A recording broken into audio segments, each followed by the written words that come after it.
नमस्कार. तर आज आपण बनवणार आहोत बनाना पुडिंग. तर त्यासाठी मी 3 केळी घेतली आहेत, थोडे काजू घेतले आहेत, डार्क कंपाऊंड म्हणजे चॉकलेट घेतले आहे आणि क्रीम घेतलेली आहे, व्हिप क्रीम. तर चला आपण बनवूया. मी हे केळी छोटे छोटे कट करून घेणार आहे आणि डीप फ्रीजरला थोडं 10 ते 15 मिनिट ठेवणार आहे. काजू मी 10 ते 15 मिनिट भिजायला ठेवणार आहे. तर आपण हे केळी कट केलेले फ्रीजरमधून काढले. आता ते आपण मिक्सरमध्ये ग्राइंड करून घेणार आहोत, बारीक पेस्ट. आणि त्यासोबत काजू पण त्यामध्ये आपण बारीक करून घेणार आहोत. चॉकलेट मी असं कट करून घेत आहे. आपण गनाश बनवणार आहोत चॉकलेटचा. असा कट करून घ्यायचा चॉकलेट. आता आपण चॉकलेट गनाश बनवणार आहोत. तर त्यासाठी मी एका पातेल्यात पाणी घेतलं आहे, गॅस चालू केलेला आहे. असं चॉकलेट क्रश काढून घ्यायचं आणि ते पातेल्यामध्ये डीप होईल एवढं पाणी ठेवायचं आणि ते हळूहळू मेल्ट करून घ्यायचं पूर्ण. मग त्याला म्हणायचं चॉकलेट गनाश. हे बघा, गनाश आता मेल्ट व्हायला लागला आहे चॉकलेट.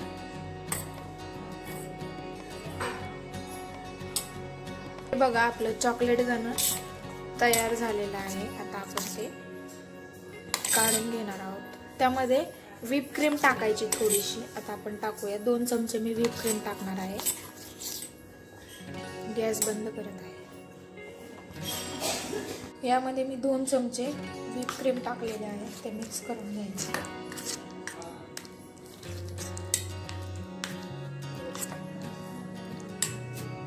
आता आपण त्यामध्ये काजू आणि बनानाचं हे मिक्सचर केलं होतं ते टाकणार आहोत.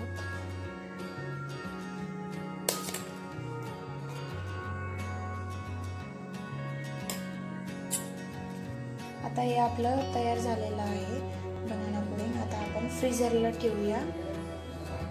आता आपण हे फ्रीजरला सेट करायला ठेवणार आहोत 2 तास. हे बघा, मी फ्रीजर मधून काढलं आहे. हे बघू शकता तुम्ही, ते छान झालं बनाना पुडिंग. मस्त झालं. टेस्ट पण खूप छान लागते आणि लहान मुलांसाठी तुम्ही चविष्ट छान देऊ शकता. तुम्ही पण ही रेसिपी ट्राय करून बघा आणि सांगा, कमेंट करून सांगा तुम्ही कशी झाली रेसिपी. अशाच वेगवेगळ्या रेसिपी बनवून तुम्ही लहान मुलांना केळीपासून असं वेगळं बनवून काहीतरी देऊ शकता. अशाच नवनवीन रेसिपीसाठी स्नेहाज किचनला लाईक, शेअर, सबस्क्राईब करा आणि नवीन रेसिपीसाठी फॉलो करा मला.